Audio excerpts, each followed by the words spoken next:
விஜய் டிவியில் ஒளிபரப்பாக்கிய கலக்கப்போவது யார் நிகழ்ச்சி மூலமாக மக்கள் மத்தியில் பிரபலமாகிய நடிகர் பாலா என்று வெள்ளித்திரையில் கதாநாயகன் நடிக்கும் அளவிற்கு உயர்ந்து நிற்கின்றார். இதற்கு அவரது நம்பிக்கையும் திறமையும் தான் காரணம் என கூறலாம். பாலாவின் குடும்ப பின்னணி மிகவும் ஏழ்மையானது. தனக்கென்று பாராது தன்னிடம் இருப்பவற்றை வறியவர்களுக்கு கொடுப்பதில் இவரை மிஞ்சுவதற்கு எவரும் இல்லை என்றே கூறலாம்.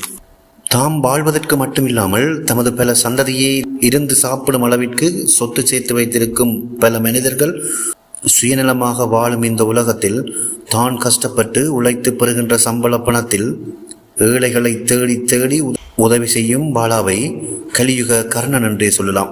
இந்த வகையில் தான் இவரோட காந்தி கண்ணாடி என்கிற படம் அண்மையில் வெளியாகி விமர்சன ரீதியாக மக்கள் மத்தியில் பெரும் வரவேற்பை பெற்றிருக்கின்றது. காந்தி கண்ணாடி படம் வெளியிடுவதற்கு போதிய தியேட்டர்கள் இல்லாத நிலையிலும் சில எண்ணிக்கையிலான தியேட்டர்களில் வெளியாகி ஓடிக்கொண்டிருக்கின்றது. படத்தினை பார்த்த மக்கள் பாலாவின் நடிப்பு, கதை தொடர்பாக நல்ல விமர்சனத்தை முன்வைத்து வருகின்றனர்.